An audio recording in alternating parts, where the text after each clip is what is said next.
Buenas noches, ¿qué tal? ¿Cómo están? Bienvenidos a Implicados. En el programa de hoy vamos a hablar en relación al informe de la infancia en España 2014 que presentó UNICEF el pasado martes. Hablaremos de cuál es la situación de la infancia, de la pobreza y la infancia en España y en Navarra. Y en la segunda mitad del programa hablaremos de emergencias de cara al verano, precauciones y consejos para que no nos pase nada cuando vayamos al monte o cuando vayamos a bañarnos a un río o a un pantano. Les invito a quedarse con nosotros durante la siguiente hora. Comienza Implicados.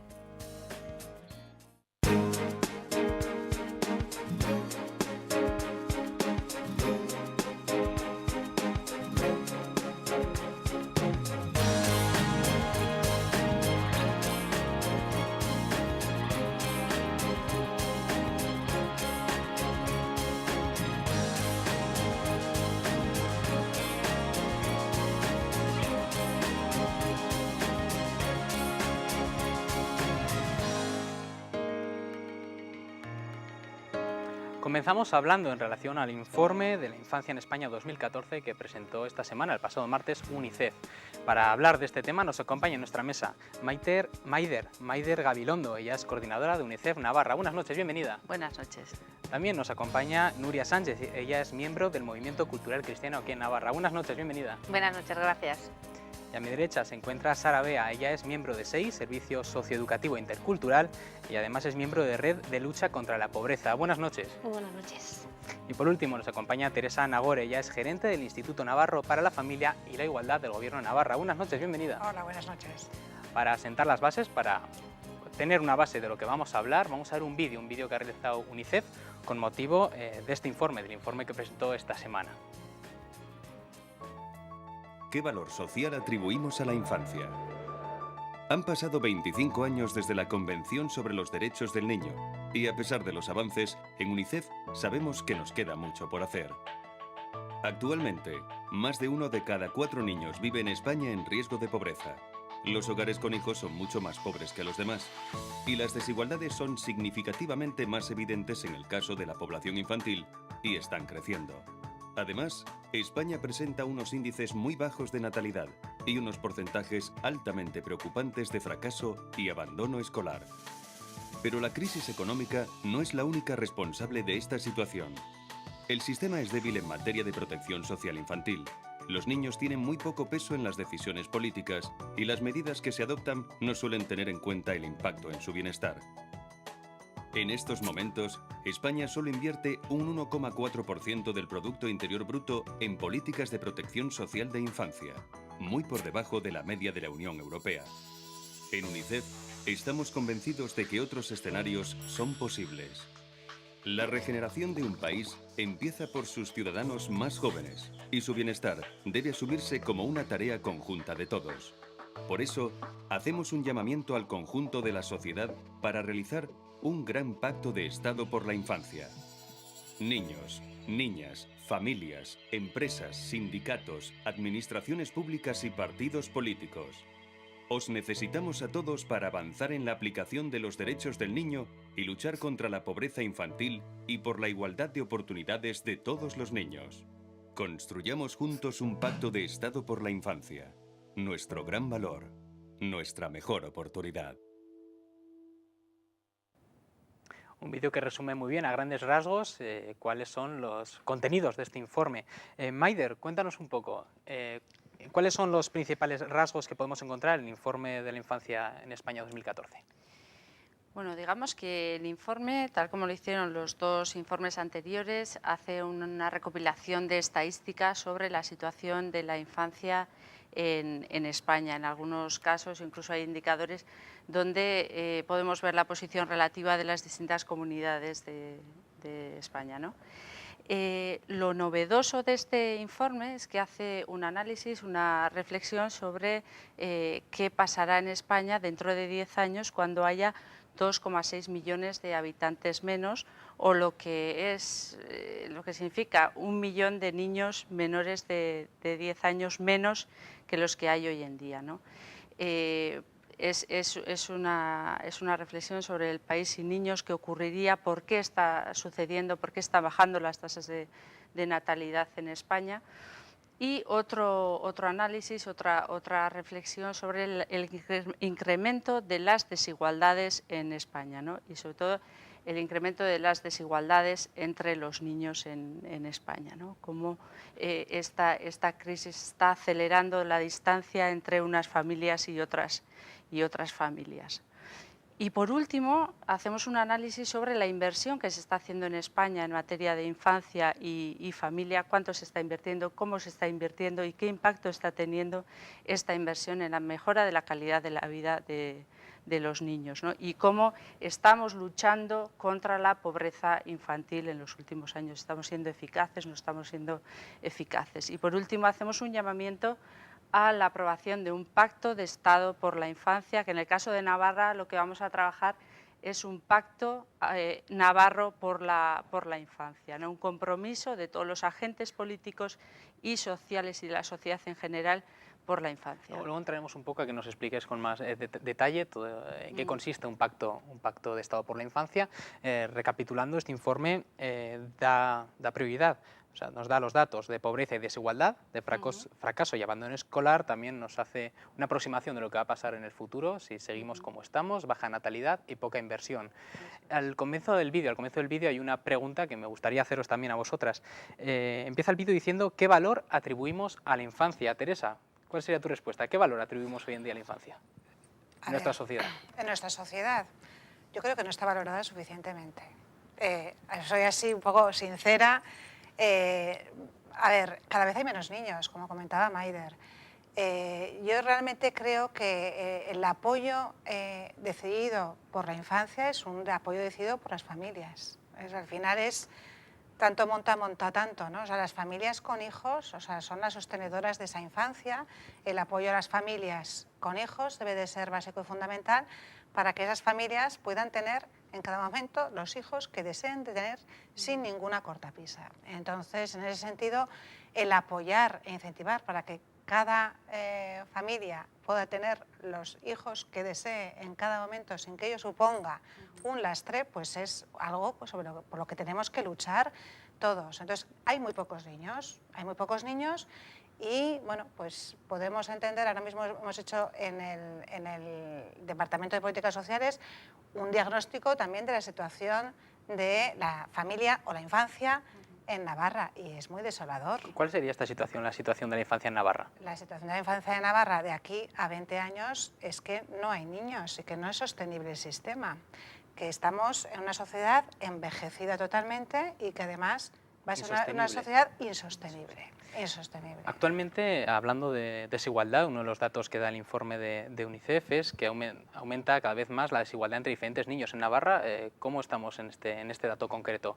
¿Ha aumentado la desigualdad entre unos niños y otros de años anteriores a ahora? A ver, Navarra yo en este sentido es que quiero decir que tiene una situación bastante diferente del resto de comunidades autónomas. Es decir, la situación de pobreza en Navarra, de acuerdo con lo que es pues, la tasa AROPE, que es la tasa establecida por la Unión Europea de riesgo de exclusión o de pobreza, bueno, pues está en un puesto que es, bueno, pues no sé, creo que era el 9º puesto en relación con el resto de regiones europeas, es decir, estamos en un 13,3% frente a ese, bueno, pues 27,5%, ¿no?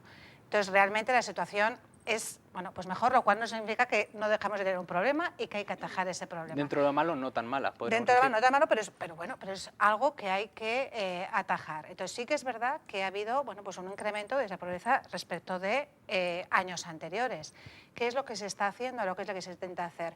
Desde luego, nuestro apoyo a la infancia pasa por el apoyo a la familia en la que vive ese niño o niña. Es decir, o se dota de los recursos necesarios a las familias para que puedan cumplir con esas responsabilidades que tienen como padres para con sus hijos, es decir, darles todo aquello que es necesario.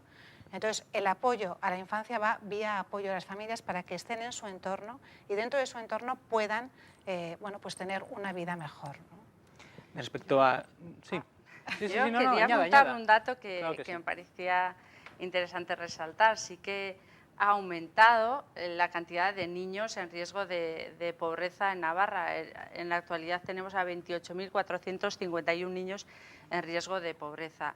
Esto supone el 24,1%. Obviamente estamos mucho mejor que la media española, que está en el 27,6%, pero también es cierto que estamos en una comunidad más rica y que tiene otros recursos y otras capacidades para hacer frente a las necesidades de estos niños que yo creo que tenemos que tomar en... Al final es todo una cuestión de recursos, de cuántos recursos maneja la comunidad para que no haya tanta pobreza o quizás sea mentalidad.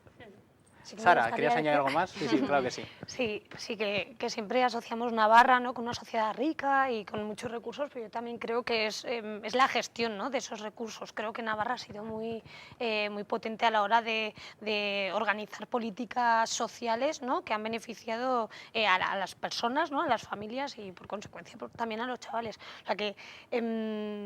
ha sido que hoy estemos también es consecuencia de una gestión y una creación de políticas sociales muy potente, que ahora sí que me gustaría destacar que no debemos perderlo de vista, ¿no? O sea, que Claro. debemos seguir funcionando e invirtiendo recursos, ¿no?, para generar las mismas políticas sociales o incluso incrementarlas, ¿no? Y lo que se está haciendo también considero que deberíamos echar el ojo, pues se está recortando, ¿no? No se habla de inversión sino de gasto y se está recortando el gasto y sí que me gustaría atender, ¿no?, también a eso, que no es solo que hayamos ido, ¿no?, la historia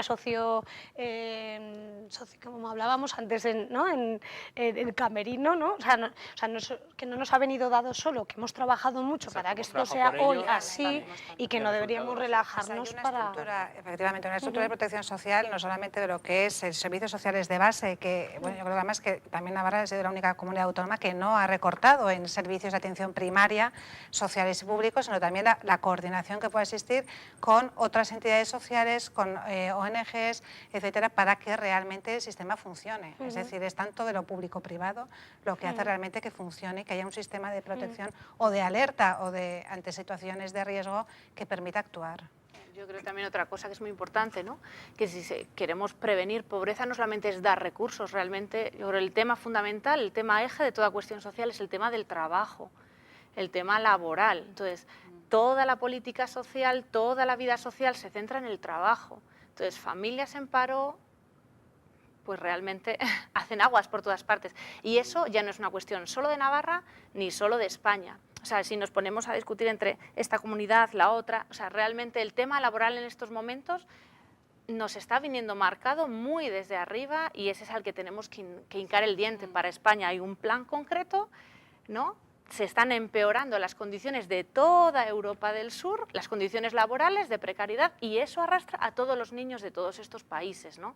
Hay temas de deuda, hay temas de banca, hay temas laborales, ¿no? No solamente esta política o esta otra social, ¿no?, sino hay que ir realmente a las verdaderas raíces, que son profundas. La raíz es el paro, es la falta de trabajo. Es el tema Más de... que la escasez de recursos. Incluso más, o Podría sea, ser. se relaciona mucho, ¿no? Ya comentamos aquí en algún otro programa. El paro de aquí, esclavitud infantil en otros sitios, ¿no? El paro de España, la explotación de otros sitios. O sea, si nos damos Que cuenta, está relacionado. el problema de un niño en pobreza aquí está íntimamente relacionado con el problema de la pobreza de todos los niños del mundo, ¿no? O sea, es así. O sea, no podemos solucionar las cosas aisladamente, ¿no? No, efectivamente. O sea, por eso todas las políticas tienen que ir encaminadas a dar las herramientas oportunas a esa familia para que sea autónoma y pueda, por lo tanto, entonces proteger a esos hijos que tiene. De manera ¿no? autónoma. ¿Hay alguna relación entre educación y pobreza? ¿Cuál sería esta relación, Total. Maider? El tema de empleo es Porque también el fundamental. dato que da es eso, fracaso y abandono escolar por encima del 23%. ¿Qué relación hay entre pobreza y educación? Pues total, porque en este momento, por dar un dato también de empleo, hay 6.140 niños en hogares de baja intensidad de trabajo. Esto es familias que han trabajado menos del 20% de lo que podrían trabajar los adultos del hogar. O sea, no han trabajado más de un mes y medio en todo el año. ¿Y esto a qué se debe? O sea, hay mayores tasas de desempleo en las familias con niños, porque son precisamente los empleados más jóvenes los que pierden antes el empleo, porque son los que menos experiencia tienen en la empresa, los que, bueno, también el tema de la educación tiene un valor fundamental también, ¿no? Tenemos sobre todo desempleo en aquellas personas con menor cualificación profesional. ¿Por qué? Porque han estudiado menos años, tienen menos capacidades que el resto.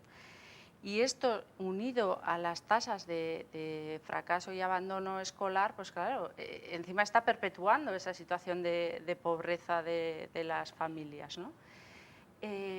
En Navarra, como con otros indicadores, lo que vemos es que las tasas son menores que en otras comunidades. Lo que pasa que es llamativo, por ejemplo, que el nivel de repitencia en primaria sea más alto que en otras comunidades autónomas, estemos muy por debajo de la media nacional. Estamos muy bien en la cantidad de niños que terminan la ESO, pero estamos peor en otros indicadores educativos. ¿Puede haber cierta relación entre que, por ejemplo, una familia es pobre y tiene, digamos, sus pocos recursos económicos, escasos recursos económicos, decide invertirlo en otra cosa que no es más prioritaria quizás que la educación de sus hijos? ¿Puede haber alguna relación en ello? Yo creo que el valor que dan las familias a los niños es el más alto, ¿no? Volvemos un poco a tu primera pregunta, ¿qué valor damos a la infancia en la sociedad? Desde luego, a lo interno de la familia, el mayor valor, o sea, la prioridad y el interés superior del niño dentro de la familia se aplica muy bien, ¿no? Y se implican los padres, se implican los abuelos, como comentábamos antes, ¿no? El tema está más en la política, ¿no? En las grandes políticas, en las grandes medidas. Ahí ya se diluye la importancia que damos a la infancia. Curiosamente, esos mismos políticos que no valoran tanto a la infancia, en su casa, bueno, son ejemplares padres y se vuelcan con sus hijos, ¿no? Es algo paradójico. Yo no creo que el problema sea la falta de inversión en educación de las familias. Yo creo que las familias están haciendo un esfuerzo importantísimo porque sus niños estudien, tener una buena educación. Tengan una buena educación. Centrarnos en este mismo tema, el tema educativo y el tema también de pobreza en jóvenes, en adolescentes y en niños. Te quería preguntar, Sara, en el Servicio Socioeducativo Intercultural tratéis con muchos adolescentes jóvenes.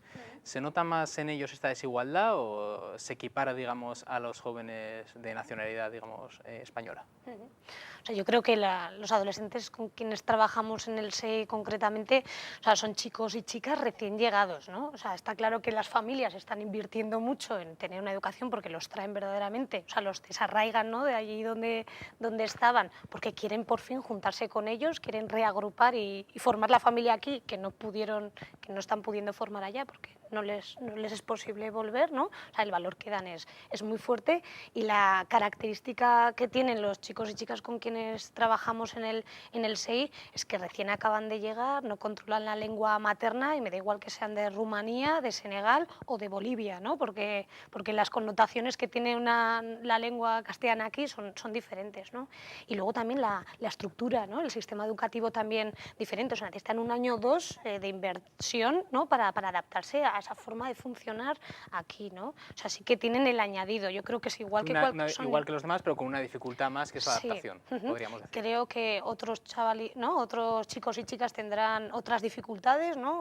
Problemas de salud mental en casa, ¿no?, consecuencia de todo este sistema, ¿no?, y situación de crisis que me gustaría también poner sobre la mesa, ¿no?, que es como muy importante el tema motivacional, ¿no?, la salud mental, pero o sea, sí que además tienen el añadido, ¿no?, de contar. Lo que hablamos antes. Sí. Otros chicos y chicas pues tendrán problemas, ¿no? Unos padres que se están separando. O sea, los míos no quiero decir que tengan más problemas que los demás, ¿no?, pero sí que la característica concreta de no conocer a nadie, desconocer el entorno, agrava la situación. Y la situación de las familias inmigradas o inmigrantes y de reagrupación, o sea, está viviendo ahora la crisis potencialmente, ¿no? O sea, son quienes reciben en última instancia cualquier tipo de trabajo, ¿no? Y la sociedad estamos generando que sea como el chivo, ¿no?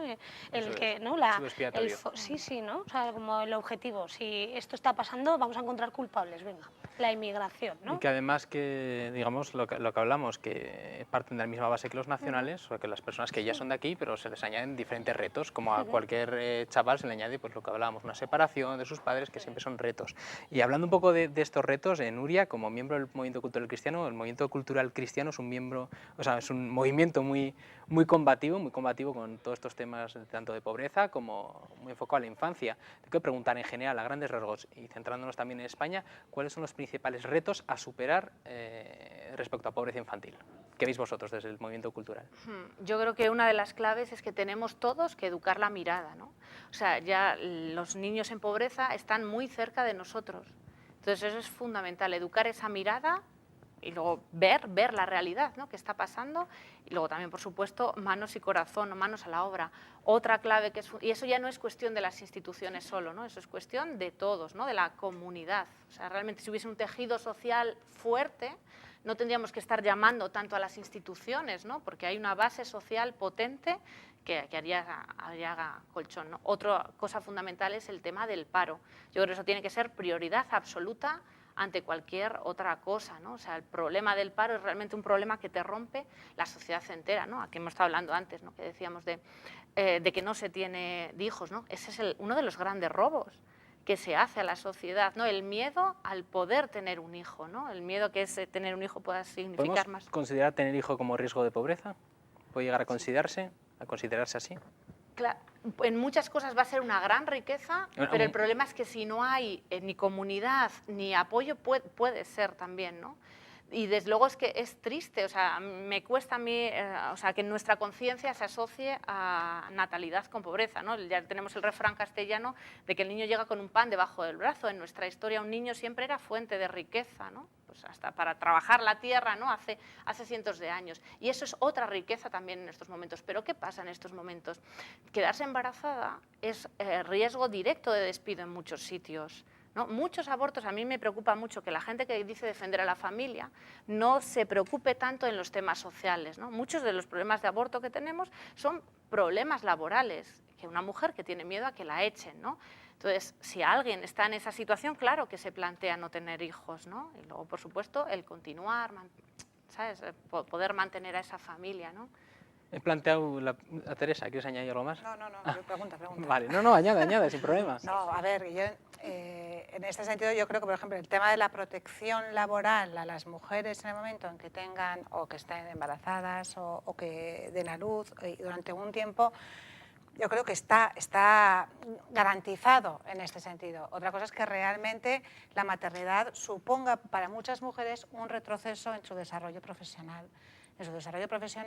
Y luego también, por lo tanto, en su futuro de cara a tener pues un igual salario que el hombre. Es decir, hemos pasado a una situación en la cual pues, hombre y mujer, el hombre trabajaba y la mujer estaba en casa, a incorporarse la mujer al trabajo, pero no en la misma medida el hombre se ha incorporado a la casa.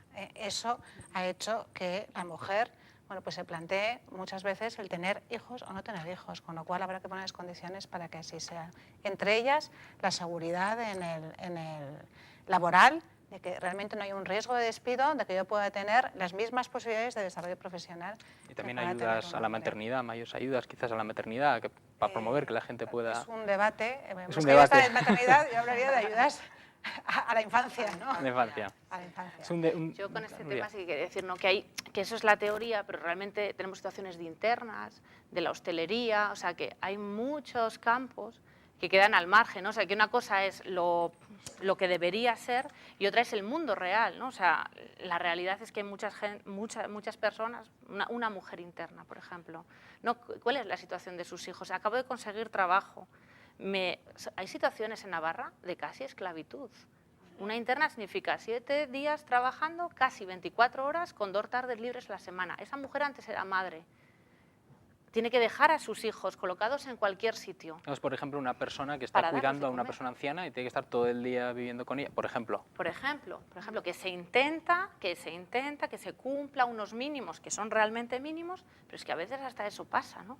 Y eso está por eso digo que tenemos que educar la mirada, ¿no? Y hay también, por ejemplo, muchas madres solas, ¿no? Y la situación de las madres solas es... Sensei, conoceréis también bastante, Sara, en tema de inmigración, muchos casos de madres solas que quizás vienen solas desde otro país.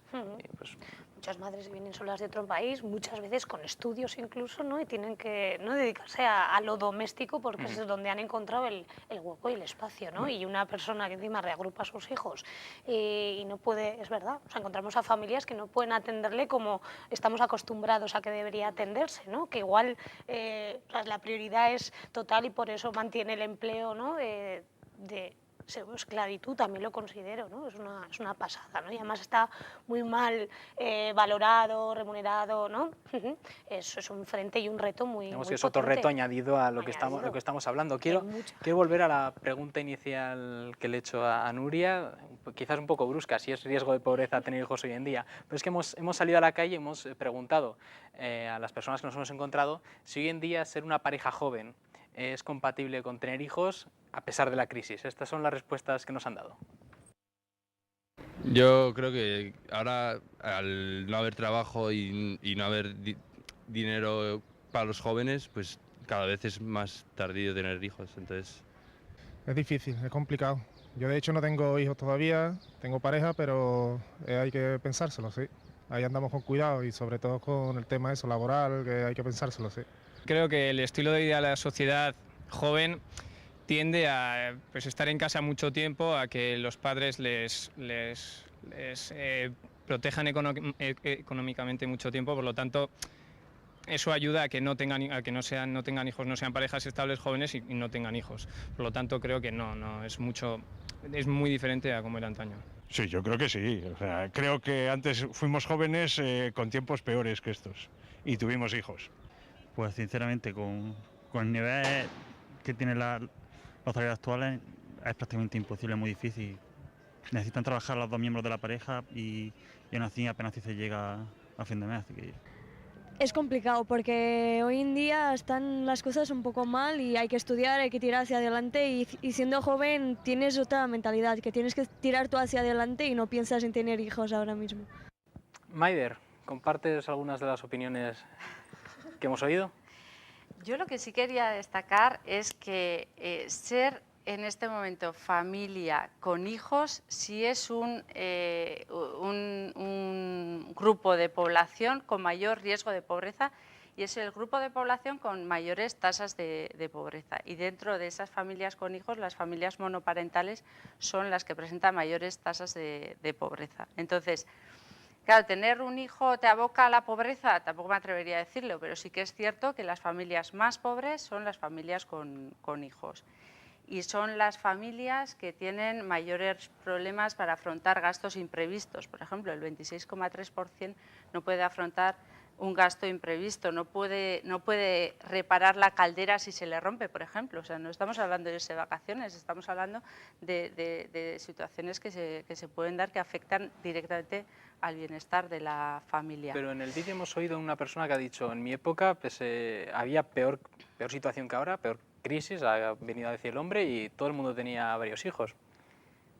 Bueno, a mí es que la impresión que tienen algunos de cuál es la época mejor o peor, es que es una opinión. Necesitaríamos ver un poco las estadísticas que se consideraba entonces necesidad, que consideramos ahora necesidad, qué exigencias tiene, por ejemplo, el mercado laboral en cuanto a estudios. Todo eso afecta también a la economía familiar. Antes el que podía hacía una carrera y conseguía un mejor trabajo, pero el que no podía no hacía una carrera y también conseguía un puesto de trabajo. Hoy día la gente tiene carrera, 2 carreras, 3 máster y 8 idiomas y no consigue trabajo. Entonces ha cambiado mucho la sociedad y no podemos considerar a los jóvenes de hoy día más egoístas que los jóvenes de hace 30 años, ¿no? No podemos cargarles con esa...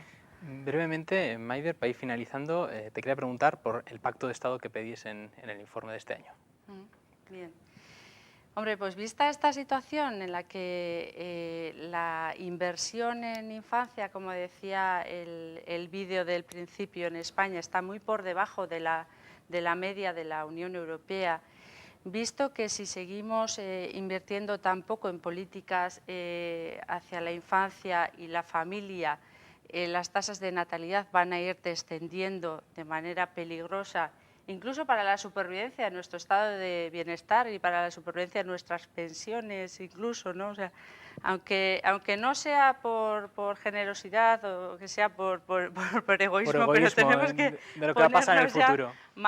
manos a la obra con este tema, ¿no? Necesitamos el compromiso de todos los agentes políticos, como decía, de la sociedad en general con la infancia, y necesitamos un pacto que garantice las ayudas a las familias y a la infancia, porque solo con ayudas a la familia y a la infancia conseguiremos mejorar las tasas de natalidad, porque es lo que han hecho Suecia, por ejemplo, lo que ha hecho Reino Unido, ¿no? Ha sido invertir en políticas dirigidas a la infancia y a la familia, y con eso han mejorado las tasas de natalidad. Y con eso están logrando países como Irlanda salir de la crisis y mejorar las tasas de pobreza infantil, que hace 4 o 5 años tenían tasas similares a las de España, y hoy día hay que ver cómo han avanzado. Nos quedamos con esa propuesta de pacto de Estado. Muchísimas gracias a las 4 por haber estado aquí, por haber venido. Y ahora vamos a pasar unos minutos a publicidad, y a la vuelta volvemos con un tema muy actual que nos toca ya, el verano, emergencias en verano, cómo prevenirlas. En unos minutos.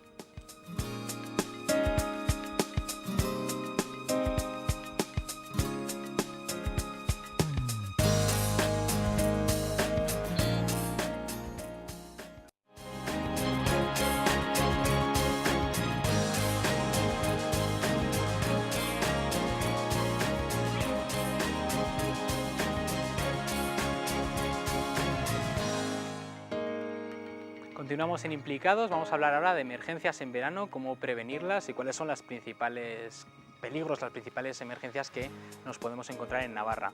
Para hablar de este tema nos acompaña en nuestra mesa Alfredo Celaya, él es secretario de la Asociación Día Navarra. Buenas noches, bienvenido. Buenas noches. También nos acompaña Álvaro Cornago, él es director de Salud y Socorros de Cruz Roja Navarra. Buenas noches. Buenas noches, Alejandro. También a mi derecha se encuentra Maite Pérez Echarri, ya es médico y miembro de la Sociedad Navarra de Geriatría y Gerontología y del Comité de Éticas Sectoriales de Atención a Personas Mayores y a Personas con Discapacidad Intelectual de Navarra. Buenas noches, Maite. Buenas noches. Y por último nos acompaña José Javier Boulandier, él es jefe de Área de Coordinación de Emergencias y Planificación de la Dirección de Protección Civil de Navarra. Buenas noches. Hola, buenas noches. Para comenzar, para abrir un poco boca de debate, ¿cuáles serían los principales riesgos que podemos encontrarnos en verano, Álvaro? Pues los principales riesgos de verano son los mismos que tenemos todo el año, pero además acrecentados por las diferencias en temperatura y en la hidratación, que es algo que solemos olvidarnos muchas veces, de que estamos haciendo cosas y nos olvidamos de beber. Y es uno de los principales motivos por los que nuestro cuerpo puede detectar el que necesita algo, y si no se lo damos, pues se va a quejar el organismo. ¿Sería ese el principal riesgo, el beber, hidratarse? Uno de los Uno principales, de ellos, pero eso es, sí, sí. Yo por creo ejemplo, que... en excursiones, una temporada en verano donde se producen más excursiones, más escapadas, digamos, tanto a la playa como al monte. ¿Cuáles son los casos más típicos que os soléis encontrar? Aquí en Navarra, digamos, monte, porque playa no tenemos, pero o en piscinas. ¿Cuáles son los casos más comunes que suelen pasar, por ejemplo, en piscinas? Por ponerte un ejemplo. Pues en las piscinas, además de lo que es el propio riesgo inherente del agua, de la actividad acuática, como pueden ser las caídas, zambullidas, ahogamientos, los despistes de los niños, de sus padres o de los adultos que están vigilándolos, uno de los elementos principales, como decíamos también, es la deshidratación. Los niños están jugando, corriendo de lado a lado sin parar, no quieren parar ni a merendar, ni a tomar algo líquido, un zumo, una botella de agua, un refresco, sino que lo que quieren es estar jugando. Y la actividad en verano hace que sudemos más, el calor hace que vayamos aún sudando más, y por lo tanto el cuerpo va perdiendo ese agua que es la que necesitamos. ¿Se dan también casos en piscinas de ahogamiento, de posibles ahogamientos de personas y adultas? Sí, sí, también. No podemos olvidarnos de que el riesgo de estar nadando es una actividad física que, si no tenemos el organismo adecuadamente preparado, estamos bien, pues nos puede dar. Generalmente lo que suele ser es, primero nos da el infarto, que hace que nos quedemos de manera inconsciente, y por lo tanto no podemos tener esa agilidad o ese movimiento para poder salir del agua. Pero sí que no solamente los ahogamientos en las piscinas son para personas mayores, para niños, sino también para personas mayores. Para personas mayores, ¿qué situación corporal deberíamos tener, por llamarlo de alguna manera? ¿Cómo tiene que estar nuestro cuerpo para que nos dé un infarto, que nos pase algo, un ahogamiento en una piscina? Es decir, porque el agua está helada y tú vienes, se me ocurre, vienes de estar expuesto muchas horas al calor, por ejemplo. Los cambios de contraste de temperatura sí que son importantes, ya no que te vamos a dar, puede devenir en un infarto, sino que realmente lo que tendríamos es el conocido como coloquialmente un corte de digestión, porque hemos tenido un cambio brusco de temperatura. Estamos afuera haciendo actividad física, mucho ejercicio o no, pero realmente hay una temperatura alta, nos metemos al agua, 10-15 grados más baja que el ambiente en el que estamos, a la temperatura a la que estamos, y eso lo que provoca es pues, un choque en el organismo de esa diferencia de temperaturas que hace que pues, algo no funcione bien. Puede ser el corazón, puede ser el estómago, por eso se denomina corte de digestión, pero realmente pues, ese cambio de temperatura provoca pues, una vasoconstricción de los vasos sanguíneos, que es el que al final nos hace que primero inconscientes y luego ya pues, ahogados.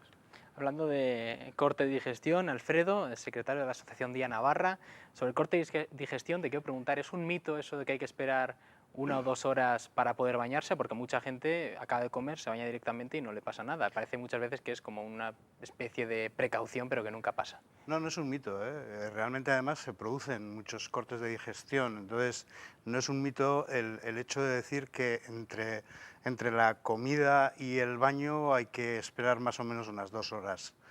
No, no es un mito, se produce mucho más habitualmente de lo que parece. De lo que parece. Muchas veces puede ser inconsciencia, digamos. Porque Sí. el conocimiento sí que hay de esto. Sí, y bueno, y todos hemos oído además, ¿no? Yo creo que todos desde pequeños oyes, ¿no? El tema del corte de digestión, ¿no? Lo que pasa es que, sobre todo cuando la gente es joven, los chavales y esto, pues les tira un poco más el aprovechar cuanto más el agua que el esperar, ¿no?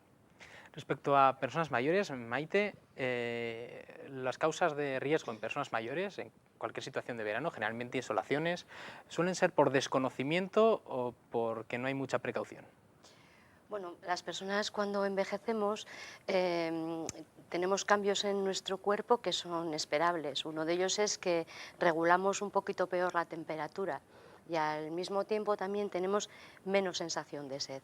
Entonces, igual esos dos factores contribuyen a aumentar el riesgo a que las consecuencias del calor sean más negativas. ¿Cómo puede una persona mayor prevenir las insolaciones, una insolución? Sí, ahí hay solución. Las cosas son muy básicas y tampoco son muy complicadas. ¿Qué consejos podemos dar a aquellas personas que nos estén viendo? Primero tendríamos que hablar de ventilar la casa a las horas que menos calor hace y luego bajar todas las persianas o echar los toldos y estar en la zona de la casa que más fresca está.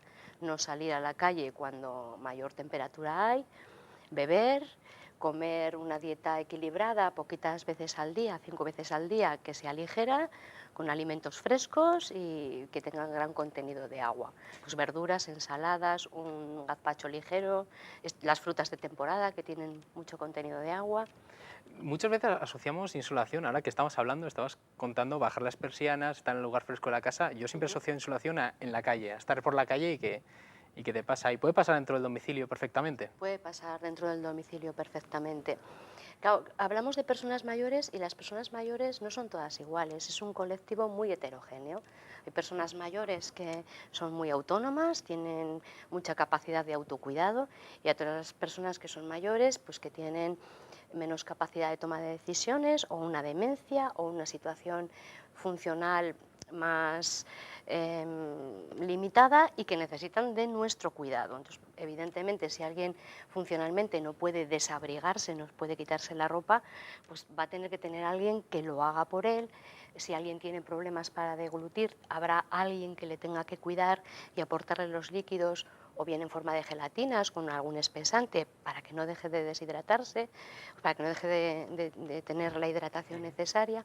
O sea que es que el colectivo de personas mayores, pues gracias a Dios es muy heterogéneo, muy amplio y bueno, es un arte envejecer y poder autocuidarse y también es un arte poder cuidar a alguien que está en una situación más vulnerable. Y de eso se trata. Ahí están también esas recomendaciones que dabas Eso es. para el caso de estar en el domicilio. Comentaba antes que en Navarra no tenemos playa.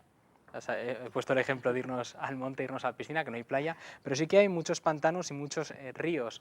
José Javier, ¿cuáles serían las principales precauciones que debemos tomar en un pantano? Un pantano aparentemente parece inofensivo. ¿Cuáles son los peligros que nos podemos encontrar? Los Principalmente lo que se está comentando hasta ahora, un golpe de calor, un corte de digestión. Pero, por ejemplo, un pantano puede pasar, no sé, arenas movedizas, pongo un ejemplo de que te succiona el pie. No arenas movedizas, pero igual tierra blanda y que te succiona y puedes llegar a... O zarzas que te ahoguen, que te quedes enredado. Más que nada que te asustes y no sepas en qué entorno te estás moviendo. Por eso lo recomendable es por lo menos conocer dónde vas a estar. Hay unas zonas, hay 10 zonas en Navarra reconocidas como lugares naturales de baño en los ríos a lo largo de toda la geografía de Navarra, que están regulados, que se les controla el agua por parte del Departamento de Salud Pública, que tienen una vigilancia, que están totalmente reconocidos. Y luego en lugares, lo habitual en verano, pues es eso, todos nos hemos bañado, antes más, incluso que en los ríos que ahora hay muchísimas más piscinas, pero sobre todo conocer un poco la zona y tomar las precauciones que estamos comentando, que se están comentando en esta mesa. No entrar con mucha diferencia de temperatura en el agua, de repente, después de una copiosa comida, sobre todo saber qué te vas a bañar, con qué te vas a bañar, no entrar en el agua pensando que no cubre y sin saber nadar, no cometer la imprudencia de ir. Yo creo que a veces es el menos común de todos los sentidos, pero es aplicar el sentido común y ser sobre todo prudentes. No se trata de no disfrutar del agua, pero de aprovecharlo con sentido común, ¿no? Hablando ha salido mucho la deshidratación, también la solución.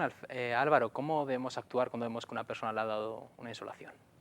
Pues realmente... Personas normales, vemos que le ha dado... Que no tenemos conocimientos de primeros auxilios y vemos que alguien le ha dado una insolación. Como siempre se dice, cuando nos veamos una situación de posible emergencia en la que tengamos que intervenir, como ciudadano normal que vamos paseando por la calle, lo primero que tenemos que hacer es mantener la calma, quedarnos lo más tranquilos posible dentro de todo lo que es, porque lo que no podemos hacer es que para que haya una posible persona herida, de repente tengamos a otro que tampoco sabe nada de qué hacer. Hay 3 reglas básicas que dicen que hay que seguir siempre. La primera es proteger, es decir, tengo que asegurarme de que a esa persona, a mí mismo y a todo lo que es el entorno, no se va a agravar la situación en la que estamos. Por lo tanto, lo primero es proteger. En este caso que estás poniendo en concreto una insolación, tendríamos que pensar en si le podemos mover sin riesgo para ella a una zona en la cual lo alejemos de la fuente de calor. Podemos poner una zona cubierta, una zona más a fresco, como decía antes Maite, porque eso ya va a ser un primer alivio, ¿vale? Pero realmente pensemos en proteger. Una vez hemos protegido a la persona un poco ya nosotros mismos, tenemos que avisar. A donde hay que llamar es al 112 siempre. Ocurra lo que ocurra, hay que llamar al 112 y avisar de dónde estamos, quiénes somos, qué es lo que ha ocurrido, cuáles son las circunstancias específicas, para que desde el 112 van a realizar 2 acciones principales, ¿no? Por una es evaluar lo que nosotros estamos diciendo para enviarnos los recursos asistenciales más recomendables o más aconsejados en cada causa. Y el segundo caso, además, nos van a permitir que con la información que nosotros les demos nos digan qué hacer. Nos van a aconsejar. En el 112 siempre hay un médico, siempre hay un médico coordinador, que es el que está y nos va a poder indicar de, oye, pues mejor ponlo, en caso de que esté inconsciente, tendrás que ponerlo de medio lado para evitar que se trague la lengua. Si tenemos unas compresas frías, pues se las podremos poner en la frente. Si llevan pues mucha ropa, pues desabrochársela para que pueda estar algo más fresco dentro de lo que es una serie de consejos y de pautas que, independientemente de la patología del paciente, nos van a poder ayudar para que su situación mejore hasta que llegue esa ayuda especializada que nos van a enviar, ¿no? Y el tercer paso al final, si ya tenemos esos conocimientos, como se suele decir, es la S de socorrer, ¿no? El socorrer es empezar a prestar esos primeros auxilios. No voy a incidir más en el hecho, porque como decías, es para la población general que puede no tener los conocimientos adecuados, pero se basan sobre todo, como ha estado diciendo antes bien Maite, lo que es el alejarles de la fuente de calor, ponerlo en zona fresca, recostarlo. Se dice de dar pequeños o muy pocos líquidos, porque una persona que hasta que alguien no, con conocimientos sanitarios suficientes la evalúe, es mejor no darle ni comida ni bebida, cantidades importantes, pues para que otra patología que pueda tener no sea peor, eso es. ¿Vale? Entonces, simplemente que si las personas que nos están viendo pues se quedan con esos 3 detalles, de primero proteger, luego avisar y por último pues empezar a socorrer, a atender a la persona, son, yo creo, las indicaciones básicas que creo que todo el mundo podemos aprender. Es lo que se llama la conducta PAS, protejo, aviso y luego ya socorro, y nos vale para una insolación, para una caída de la bicicleta o para el día que vamos al pantano y vemos que alguien pues se está ahogando, ¿no? No vamos a entrar al pantano sin conocerlo, sin saberlo, pues por intentar ayudarle a esa persona que está dentro del agua y que de repente pues hayamos dos. Eso es. Y también nos hemos preguntado nos solemos salir a la calle en todos los programas, y esta vez la pregunta que hemos hecho ha sido relacionada con lo que estamos hablando, con excursiones, por ejemplo, al río, al pantano. Esta vez hemos preguntado sobre el monte. ¿Qué precauciones toma la gente cuando va al monte? Si toma alguna. Estas son las respuestas que nos han dado. No tomo ningún tipo de prevención, no. O sea, no, en principio no. Pero solo sí, pues cremita, esas cosas sí, para no quemarse. Precauciones en cuanto a recoger las cosas y así para preservar el medio ambiente y tal. Crema y cuando estás tomando el sol y todo esto, pues sí. Más precauciones, pues no sé qué decirte. ¿Llamas a algún familiar por si acaso? ¿Para que sepa dónde estás? Se les avisa de antemano, ¿no?, que se va a ir al monte, pues, por futuros problemas que pueden surgir, pero vaya, en principio no. Sí, pues que haya una constancia de que estamos por ahí, pero no. En principio no, simplemente las necesarias para evitar o crear yo algún problema. Sí, normalmente intentamos no hacer fuego ni barbacoa y bueno, problema pues claro, la emergencia cuando es necesario, claro. Siempre algún familiar o alguien siempre tengo informado de dónde voy a estar, sí, claro. Bueno, no mucho la verdad, porque no voy mucho al monte, pero cuando voy pues intento disociar lo menos posible, dejarlo tal y como está. Eso sí, intento siempre ir acompañada por si pasa algo. Y pues lo típico, llevar una mochila pues con agua, con alguna cuerda por si acaso, pero que no. Sí, por supuesto, llevo un silbato, de momento, un cuchillo, un espejo, bueno, y unos frutos secos y así, siempre. Voy todos los días al monte. No, llevo un espejo para avisar, para dar señales, un silbato y un cuchillo, ya vale. El espejo, en una situación de supervivencia, lo llevo porque tengas un accidente, te rompes una pierna, perdón, cualquier cosa, un tobillo, lo que sea, yo puedo hacer una seña, yo cojo el sol, hago un ángulo con los dedos y enfoco con el espejo a alguna persona, pueblo, lo que sea. Entonces, si insistes mucho con el reflejo, pues esa persona puede decir, ¿qué ocurre allí? Si estás metido en el monte. Y el silbato lo mismo, empiezas a silbar y vamos, no estás en un campo de fútbol, llamas la atención. Y el cuchillo pues para muchas cosas. Y aparte ando mucho en el Sáhara y voy solo también, o sea que... Bueno, unos consejos de todo tipo, prevenciones de todo tipo, incluso para personas muy arriesgadas, como esta última persona que hemos visto. Alfredo, ¿alguno de estos consejos ha sido desacertado? ¿Alguno se ha dejado fuera a la hora de ir al monte? No, la verdad es que lo que sí se han dejado fuera es que la gran mayoría de gente no toma precauciones a la hora de ir al monte, ¿no? Y realmente nosotros cuando intervenimos es precisamente eso, ¿no? Cuando una persona no ha tomado precauciones, ¿no? Entonces, lo básico es igual que es lo mismo que hablábamos a la hora de disfrutar del baño en piscinas, en pantanos, donde sea. Ir al monte es una forma también de disfrutar. Bueno, pues ir al monte también significa ir preparado, llevar la indumentaria necesaria, llevar el calzado necesario, llevar medios por si acaso, pues llevar unas cerillas, un papel, el teléfono móvil, que también nos puede servir, y sobre todo al 112 le va a servir en caso de una emergencia. Ir preparado al monte, es decir, vamos a dejar de ser un poquito domingueros y vamos a salir al monte con un poco de conciencia, ¿no? Por ejemplo, en el caso, José Javier, de que nos pille una tormenta en medio del monte, muchas personas ya conocerán, pero para aquellas personas que no conozcan cómo actuar. Bueno, si nos pilla en mitad del monte, yo aconsejaría, si tenemos cercano el coche, meternos en el coche, que es una caja de Faraday y estás aislado totalmente de lo que pueda ocurrir. Si no tienes esa opción y te pilla lejos del vehículo, te pilla en una masa boscosa, salir de lo que son los grandes árboles, salir a un llano, a un descampado y tumbarse sobre el suelo por no dejar una punta que atraiga la descarga eléctrica, ¿no? Sí que, si me permites, quería hacer una alusión a lo que ha salido en el vídeo, ¿no?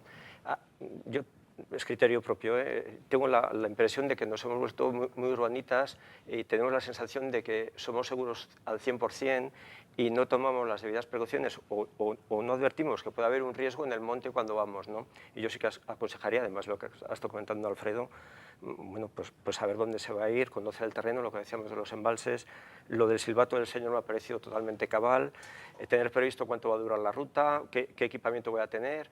Ahora mismo, este verano, vamos a tener, que tengamos regulados en el Gobierno de Navarra, 3.600 niños que van a estar haciendo actividades deportivas, actividades culturales, actividades de monte, de acampada, en la geografía navarra.